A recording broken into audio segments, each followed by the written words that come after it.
I'm proud to say, or happy to say, good afternoon and welcome to the 2023 State of Harrison Township Address. I'm not going to repeat all the sponsors, but I would like to begin by thanking those sponsors that made the event possible. Also, thank you to Gowanie Golf Club for hosting this year's event and the Macomb County Chamber for organizing and promoting the event. There are a number of people present, and I did my best to try to write down some names, so I would like to recognize some folks, and in the interest of not being here too long, if it's okay, I might ask that you hold your applause till the end.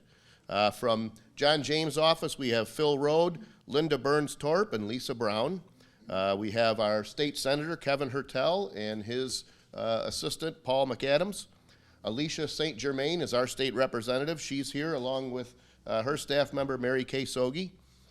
Joe Aragona was here. Of course, he got the lunch and then took off, but we appreciate him showing up. Candace Miller is here. Tony Ferlini, you heard from. Don Brown, the county commissioner. Barb Zinner, our county commissioner. Mark Hackle, our county executive, along with Mark Delden, Andrew McKinnon, and JP from his office. Sam Praviti is the Washington Township Supervisor. Brad Kirsten, he always says he's a suburb of Harrison Township in Chesterfield Township. I know that Bob Cannon was on his way. I'm not sure if he's here yet. And I also left out Tom Lair, so from the county's office. Locally, I'm proud to say that our entire board is here. Adam Witt, our clerk. Larry Tominello, our treasurer. Paula Rose, Dean Olgiati, Brian Badkins, and David Brado, so thank you guys for coming.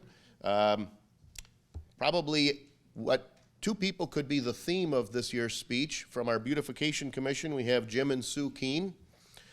Several department heads, Fire Chief Dave Bostater is here. Larry Shackett is our Fire Marshal. I'm glad you could make it. Our new Public Services Director, Justin Murphy, is here. I didn't see Nikki. Debbie Kopp, our assessor. Brent Condon, building official. Stephanie Middlestad is our deputy supervisor. Terry Selgott, our deputy clerk. Rob Huth, our township attorney. And we also have a couple library board members, Diane Marveso and Carol Wolf. And if I've missed somebody, I apologize. But I'm appreciative that all of you took the time out of your day to come out and be bored. So. This is the 12th State of the Township Address I've delivered. This is the third time that Gowanie has hosted the event, and it's the second time that they hosted the event on Friday the 13th. The short version of this address is that Harrison Township is doing very well. We are fully staffed, budgets are balanced. Our most recent audit produced a clean, unqualified opinion. We are unique amongst our peer communities. We are the only community in Macomb County that does not levy a general fund millage. We have a dedicated police millage, a dedicated fire millage, that's it. The library has their own millage, which also happens to be at the low end of things in Macomb County. We are situated on a peninsula. Every road in Harrison Township is a dead end except for one. And we are just about fully developed. This creates some funding challenges because while our peers to the north are seeing taxable value growth due to development, we are not. Couple that with the cost of aging infrastructure, and it becomes apparent that we need to be creative and frugal with funding. Despite these challenges, we have made advancements in many areas, and every department has good news to report. I'll get to that information in a bit. But first, to understand our current state, I would like to talk a little bit about our history. Harrison Township has a very long and rich history. William Tucker, some might say our founder, was the first English-speaking white settler in Macomb County. He served in the Revolutionary War and settled in Harrison Township, building a house here in 1784, and that house still stands to this day. It is believed to be the oldest house in Michigan. In the 18th century, Harrison Township was the place to be, just like it is now. Water was the primary way to travel, and we have lots of that. When you consider that hunting, fishing, and trapping were essential to survival at that time, you can understand why early settlers ended up here. Harrison Township was created by decree in 1818, but officially established in 1827 by legislative action. In 196 years, we have had 38 supervisors. Back in the 1800s, several of them served multiple times, trading places, so there have only been a total of 2 ladies and 31 men that have ever served as Harrison Township Supervisor. I am honored to be one of them, and also honored to be the 3rd longest serving supervisor in our history. This year I officially passed Candace Miller for 3rd place. However, I can never pass Candace when it comes to outstanding public service at every level. We are lucky to call you our own.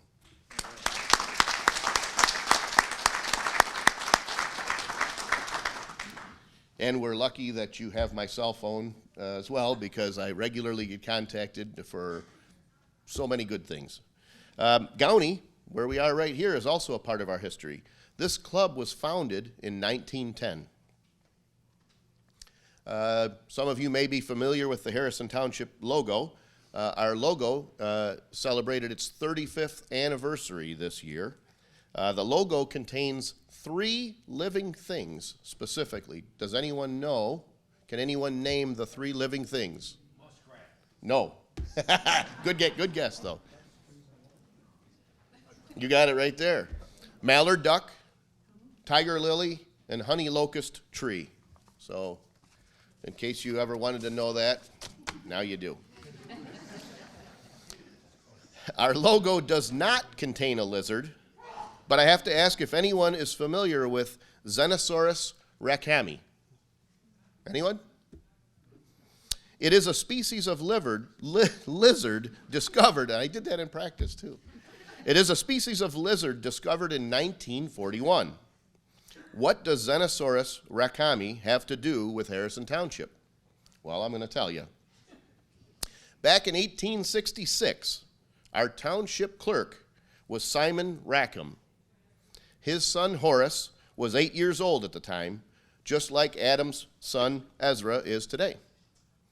Horace was born and raised right down the street on Town Hall from our township hall, and eventually became an attorney, just like Harrison Township's very own Rob Huth, who grew up right down the street and became an attorney. He is our township attorney.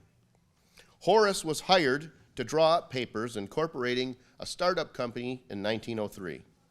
Horace decided to take a chance and invest $5,000 in this long-shot startup, the Ford Motor Company. This was no small sum. That $5,000 would be equal to $175,000 today, so pretty big risk. 16 years later, Horace had received over $2 million in dividends, and he sold the stock back to the Ford family for $12.5 million, 1919. That profit was equal to $250 million today. Horace and his family were generous donors, including funding the Horace Rackham School of Graduate Studies at U of M, the Rackham School of Special Education at Eastern Michigan University, and some of you may have heard of the Rackham Golf Course in Detroit. Horace was the first president of the Detroit Zoological Society and donated a substantial amount of land to establish the zoo. Xenosaurus rackhami was named in honor of Horace Rackham, one of Harrison Township's sons. So now you know. There are many other famous current and former residents, one of which is Mrs. Marie McDougall. Mrs. McDougall happened to be my 9th grade English teacher, but she was also our historian, and she is the author of Harrison Township, Michigan, which is a written history of our township, and it was the source of some of the material for this speech. So, what do Candace, Horace, Adam, Rob, and Mrs. Dougal all have in common? I'll tell you later. Now, information about our current state. We have a great library, and it continues to get better every day. We are a part of the 41B District Court, which is a leader amongst its peers. Judges Carrie Fuca, Sebastian Lucido, and Jacob Michael Femininio continue to innovate and offer multiple specialty courts which are truly making an impact on our society. 2022 was a disappointing year for our pension funds, just as we all suffered losses in our own retirement savings. 2023 has returned some of those losses, and we hope to continue to see returns improve. We are seeing short-term interest rates rise, leading to some new sources of revenue. I would like to invite our treasurer, Mr. Larry Tominello, to come up and tell us what that is happening, what impact that has in our treasurer's office.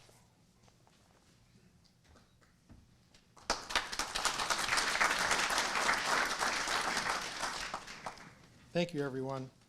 So I just want to talk about a few things. Of course, we're going to hit on revenue as well. But first of all, I want to talk about one of my crown jewels that I implemented over the last year, and that was our point and pay system. That's our online system. I think last time I was up here last year, I talked about it. We were only 4 months into it. This year, we're a year and 4 months into it. And I just want to talk about some milestones. So after 15 months on the new platform, and this is where people can make payments online, they don't have to come into the office. They get free, everything is free, there's no charge for the payments. There's paperless billing options, and there's text and email reminders. We have 3,182 customers using our portal today. We have 1,084 customers signed up for AutoPay. That's where they don't have to go in every month. They set up a schedule and they make their water payments and their water payments or special assessments. We have 412 customers or residents signed up for SMS and text messaging, and 197 customers using paperless billing. So that's 197 letters we are not sending out every quarter. So we have approximately 40 customers per month that use our interactive voice response. You can call in by phone and make a payment. So we've went to zero to quite an accomplishment for people using this platform, and we're getting folks used to using it. We're encouraging it. We're marketing it. So hopefully next year I can show you some double numbers on what I just talked about. We also implemented our online payment platform for our park rentals, our senior center, economic development, parks and recreation events. So now anyone using any of those facilities or venues, they can actually go online and make their payment. They don't have to come to the township anymore. They don't have to send a check. And also next year we're going to be working on our building department for things like permits and whatnot. So that's our goal for next year. Last time I was up here, I talked about Auto Agent. If you recall, if you were here, Auto Agent is a tool, it was a free tool that I discovered online that actually it eliminates tax overpayments. For those of you who don't know about tax, if you pay too much on your tax, I have to give it back to you. When I have to give it back to you, it involves a lot of administrative overhead. We have to identify, we have to rejournalize it, remove it, send out letters, and send out a check. By bringing this free software on, we were able, over the last year, so it's been active for a year, we avoided 165 tax and escrow overpayments this year, which we didn't have to deal with. So that equates to approximately 200 hours of administrative hours where my account bookkeepers can focus their attention on something else. So that was a big accomplishment, another big accomplishment. So I'm very proud of that. And then getting to the revenue side, so when I was doing research on our bank accounts, I found out that our current bank accounts have been static for over 20 years. Our accounts were set up to actually accrue bank credits. When you accrue a bank credit, that pays, you can use bank credits to pay for things like bank fees. So things like lockbox fees, ACH transfers, fraud protection, things like that. But the thing about bank credits is at the end of the year, if you have $200,000 in bank credits, they go away. So you don't get that cash equivalent. So that was one thing that I guess always bugged me since I entered office. So this year what I did is I worked with our bank, JP Morgan Chase, and what we did is we set up some hybrid accounts, and there's a lot of new products out there. So basically our general fund account, which is our major bank account, is now a hybrid account. So basically it's a combination of interest-bearing and bank credits. And what happens is when we get to the point where we've earned enough bank credits that's going to pay for all our fees for the year, we shut that off, and what we do is we move to interest. Now our interest is paid at a higher level. So again, it's something that takes active management, but it's something that brings revenue into the township, and we don't have bank credits that sit there at the end of the year and just go away. The other major change that I made this year was I implemented an investment cap sweep. Some of you may know what that is. So basically what happens is this is part of our general fund. Each weekday at around 4 o'clock, the balance of our general fund, up to $9 million, is actually swept out and sent to the bank. They invest that overnight. It's back into our account at 7 in the morning.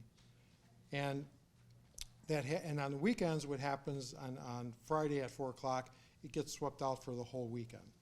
So for the period, and we started this in April, so for the period of 6 months, the investment cap sweep has already earned us $188,000. That's new money with an annual projected interest income of $359,000.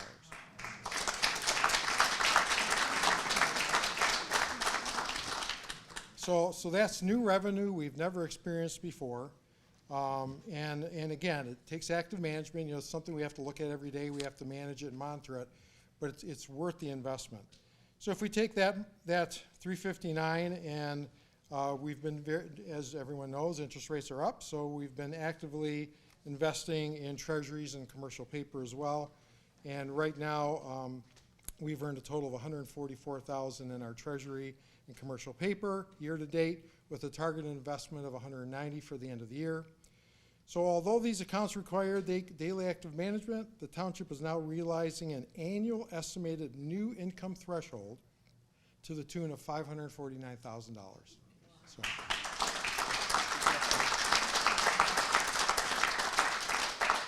So good stuff, and of course if interest rates fall a little bit, those numbers will be affected a little bit. But again, there's a lot of more avenues we can take with these hybrid accounts where we can try to keep that interest as high as possible. So thank you very much.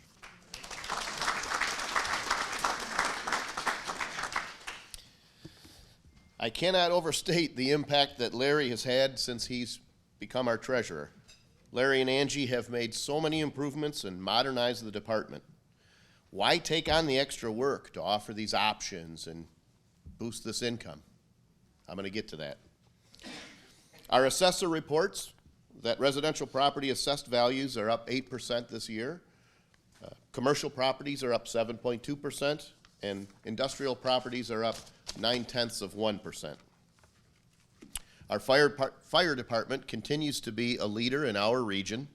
While some of our neighbors struggle to recruit new talent, some of our neighbors are shorthanded, we recently approved a hire that puts us above our historical staffing levels in a fire department. Some departments are offering incentives to recruit firefighters, but our firefighters are doing their own recruiting. Why? We're going to touch on that.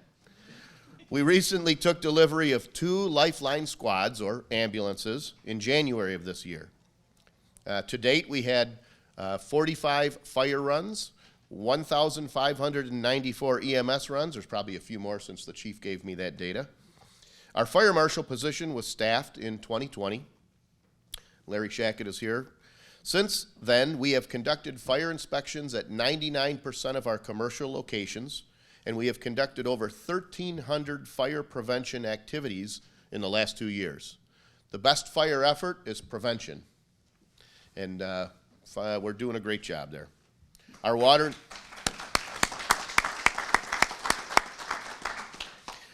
and sewer department has been busy in 2023. We've had 72 water main breaks. We lost a great employee in Dave Axtell, who, good for him, he retired. But we were fortunate to have well-qualified candidates to move up the ranks. We were happy to promote Justin Murphy to our Public Services Director, Jeff Ryan to the Water and Sewer Supervisor, and Earl Tesh to the Foreman position. Combined, these gentlemen have over 55 years of experience working for Harrison Township and an invaluable knowledge of the infrastructure underground in our township.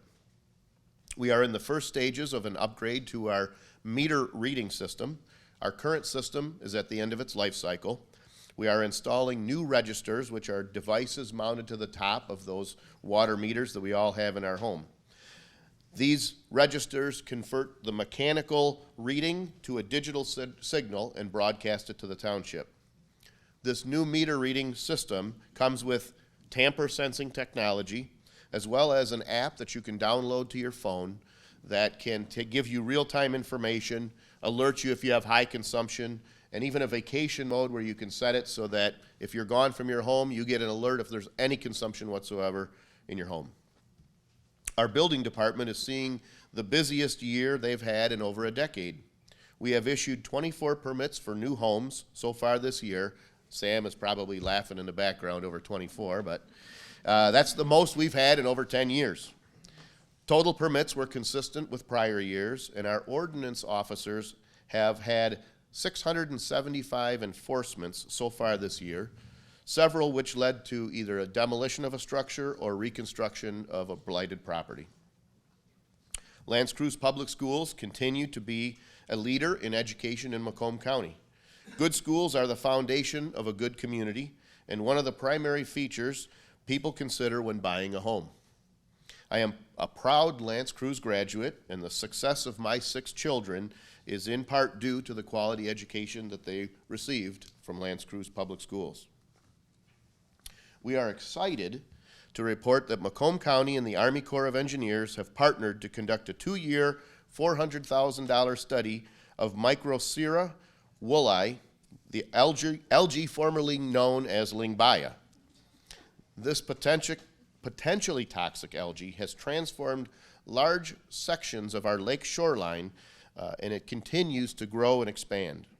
This filamentatious algae forms dense mats of material that collect other debris and can actually form land masses.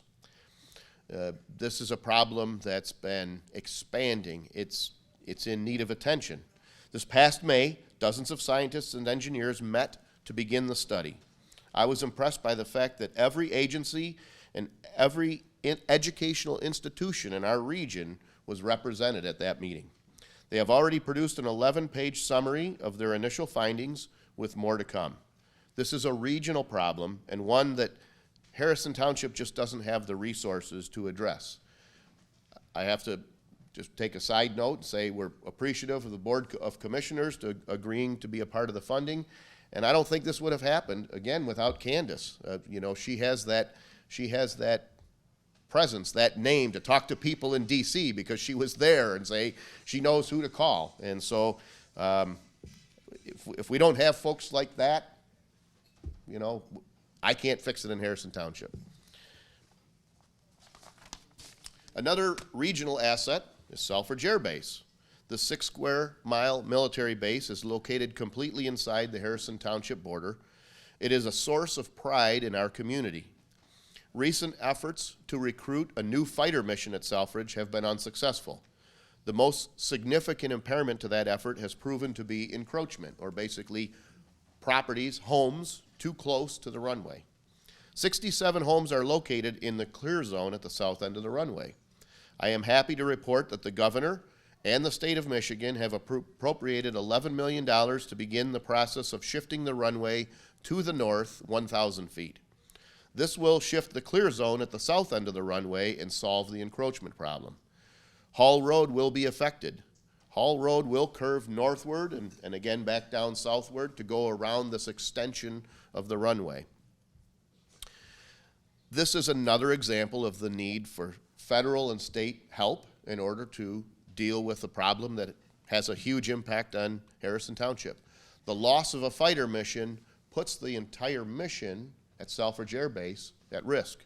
Sometimes people will say to me, wouldn't that be good if the base closes? Well, yeah, if it were redeveloped, but that's not what we anticipate. Closing the base leads to the federal government trying to find out another way to use that base. You've got all the infrastructure for an airport, so why not have FedEx and Amazon bring in cargo planes night and day? We don't want that in our township. If I lived anywhere else in the in the United States, I'd say that's a great use of that property. Don't let it go to waste.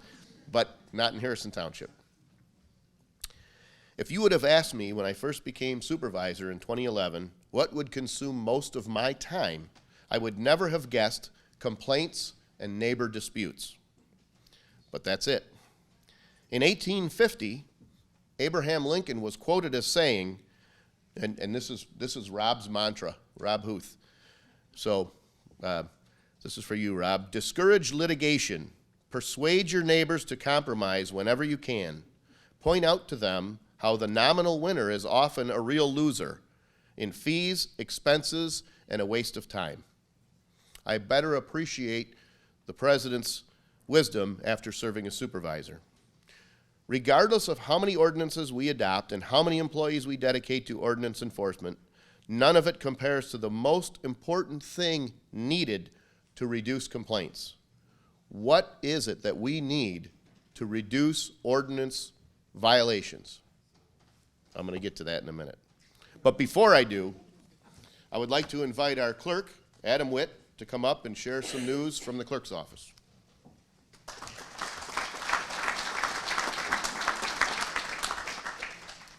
Well, thank you, Ken, for asking me to get up and speak. I've had the privilege of already reading his speech because he needed someone to spell check it, and I know he's not going to do this because he's too humble of a man to talk about himself. But Ken was recently elected by his peers of townships throughout the Thumb region to represent townships at the Michigan Townships Association as one of those district representatives. That's the level of respect that Ken has throughout the region and amongst his peers. So that's something we're really proud of.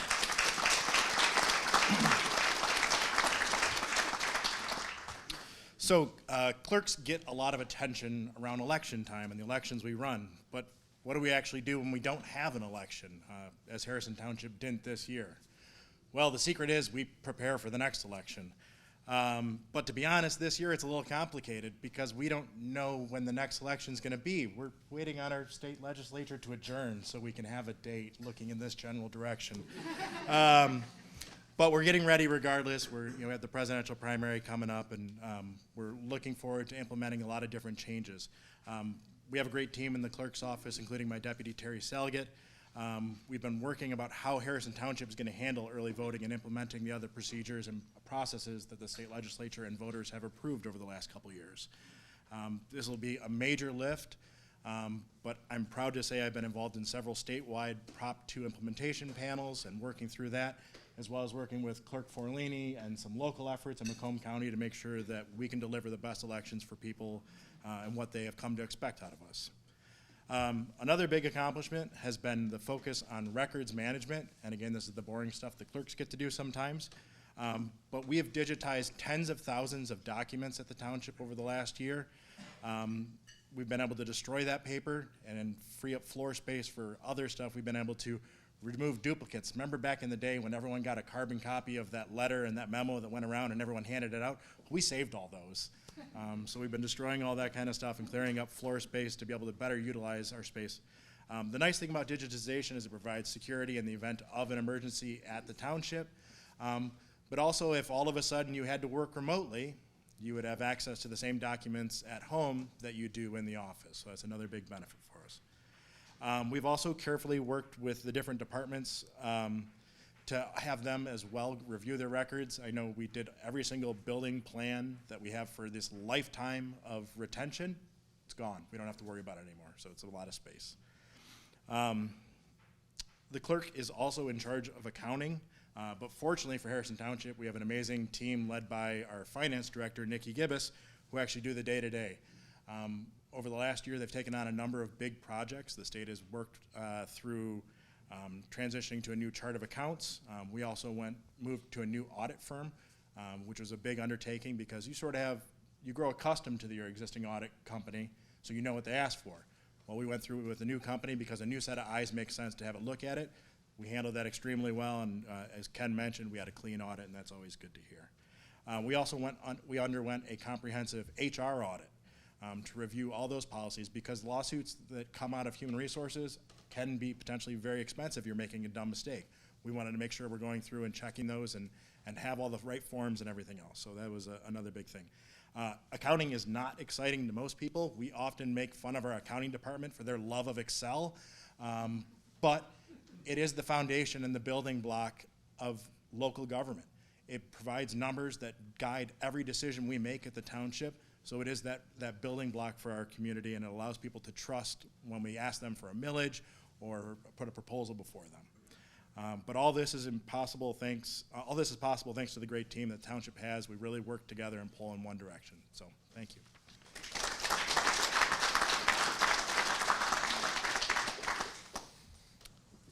Adam is right. The Excel thing is kind of a running joke. Recently we were interviewing someone for the accounting office, and our finance director, Nikki, one of her questions actually was, "What's your favorite Excel function?" And so you could see the person like, I don't really know, So there's a passion there for sure. So election reform is causing clerks all over our state to resign. It's a serious problem.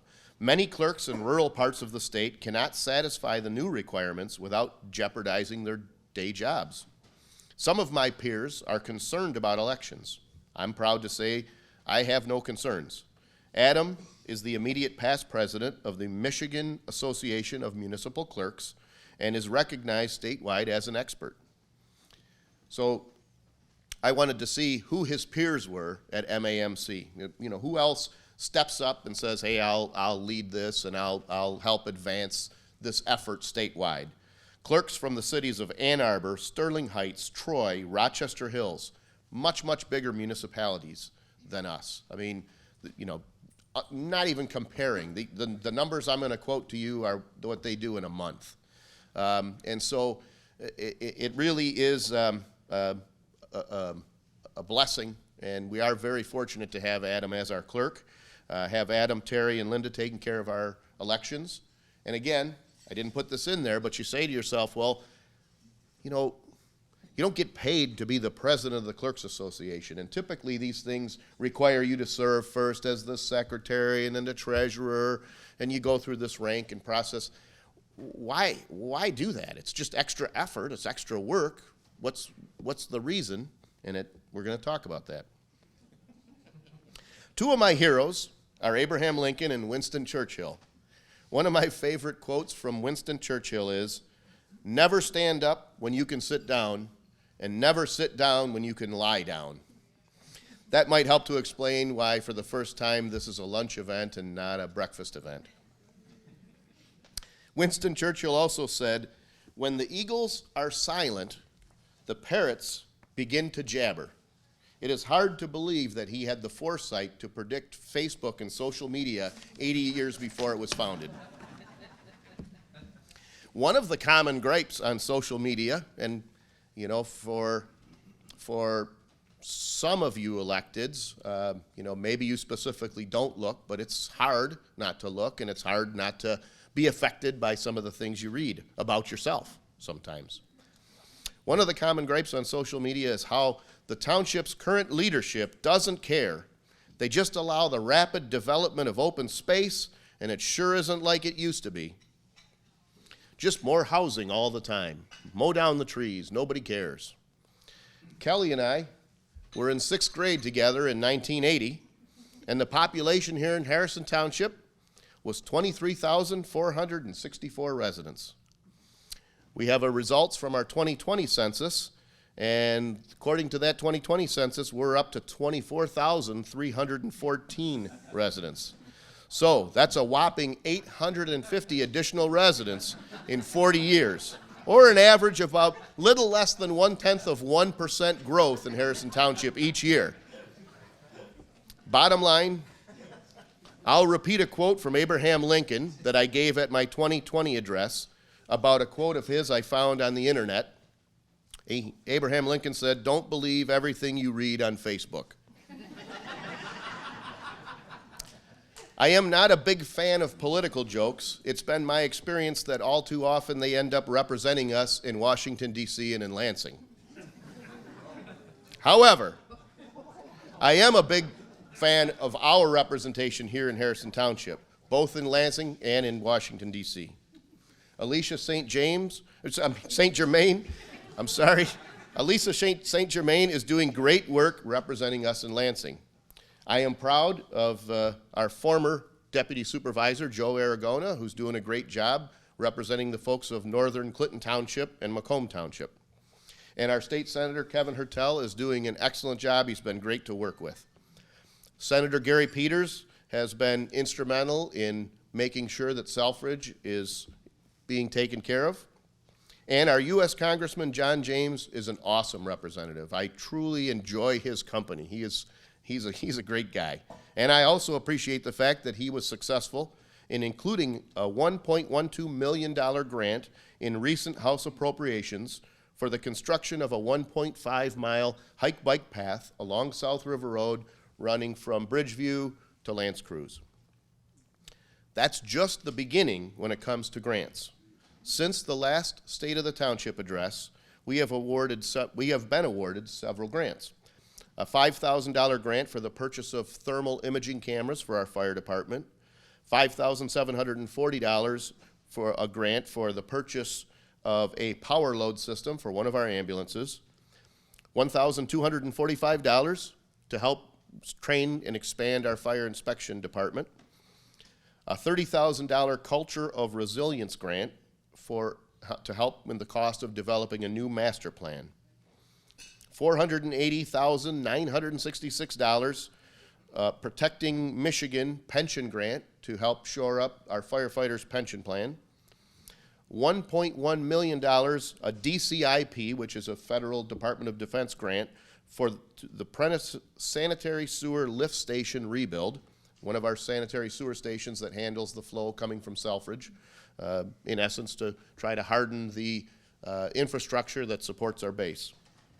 A $1.6 million TAP grant to help construct a pedestrian bridge at Jefferson over the spillway, a $1.04 million Ralph C. Wilson Foundation grant to help with the engineering with some fishing piers and path connections for that spillway bridge, totaling over $5.3 million in local, state, and federal grants, or the equivalent of a little over $500 per household just this past year.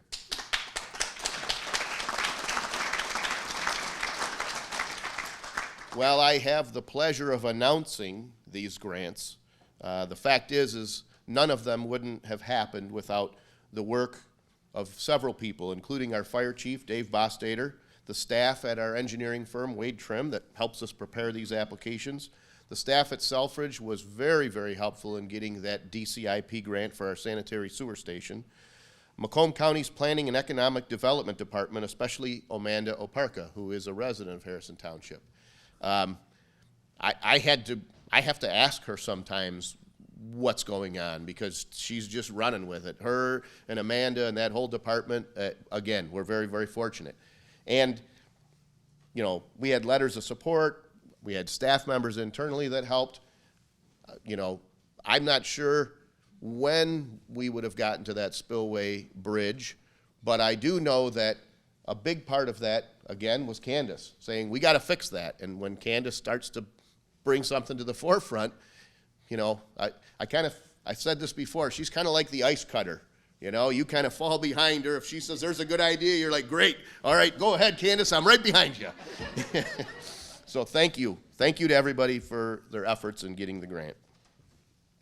We face significant challenges in our future. We are seeing in our time, just in my term as supervisor, so many changes in society. Things that 10 years ago were unacceptable are now the norm. We're seeing changes in the financial world, and we're seeing changes in our climate. Last year was the first time almost every investment sector lost. Usually when equities don't do so well, maybe fixed income things do well, everything tanked last year. You know, we hear about these 100-year rain events. I think we've had at least 3 of those in the time I've been supervisor, so they can't be 100-year rain events anymore. These are the kind of things that keep me up at night. Eventually I realized that there are things we control and there are things we don't control. Don't waste time worrying about the things we don't control. How will we address the things we do control? The same way we have accomplished all of the things I reported throughout this address. So, the answer to all those things I said I'd get to. The answer is people. People who do the right thing when no one is looking, people who care for others, people who strive to make things better. If every resident considered their neighbor, I wouldn't have an ordinance enforcement issue. There might be an occasional misunderstanding. Hey, sorry, I didn't know that was a violation. I'll fix it right away. Instead, I've got people who are active, and it's not unique to Harrison Township. Sam and, you know, Brad can chime in. We've got people who are actively doing things to irritate their neighbors. I can't fix that. I can't fix mean and angry. If you can't be respectful, there's not any ordinance that's going to get rid of that. Our success in all these departments and all these things I talked about is due to the people who live and work here, good people who love Harrison Township and care for each other. Last month, one of my neighbors around the corner stopped by, just driving down the street, pulled over and said, hey, we've got a neighbor, kitty corner from me. He's turning 100 years old. Jack Hetzko, gentleman's name, celebrating his 100th birthday. Humble man, said, I really don't want anything, but obviously it's nice to be recognized. He was a World War II veteran, and a lot of people said, hey, let's do something nice for him. I reached out to Mark. Mark showed up at his event on a Sunday afternoon at Verkest. That's Jack's favorite restaurant.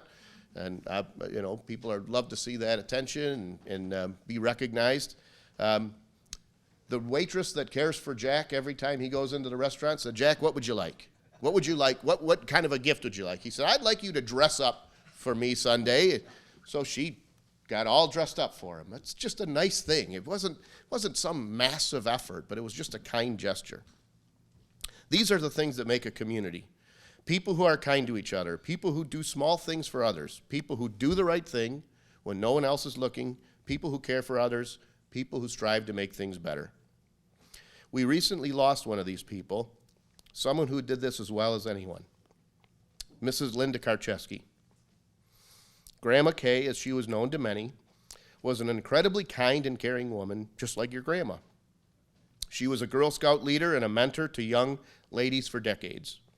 She led the TOPS program at our senior center, and she was a Harrison Township employee for almost 18 years. She drove the shuttle bus for our seniors and always went above and beyond. Like all of us, many of the bus riders have a weekly routine. Linda was known to stop in and check on her passengers when they didn't schedule their regular ride, and in many cases, this proved to be life-saving or otherwise very meaningful. She was instrumental in the restoration of our Old Township Hall. She led the Historical Commission for many years. She was a very giving woman, and I'm sure there are many other things she did or helped with that I'm not aware of and can't include. For some of you that know her, you will understand why I will say that she wasn't the quiet type. So in honor of her, instead of a moment of silence, I ask that everyone here do something kind for someone else and dedicate it to her and say a prayer for her and her family. As you can see, there's a lot happening in Harrison Township, enough that I'm almost certain that I've forgotten something.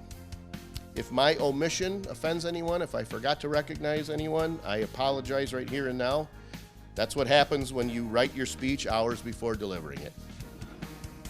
Thank you for your patience and for your support. Harrison Township would not be the great place it is without the people who live and work here. Thank you.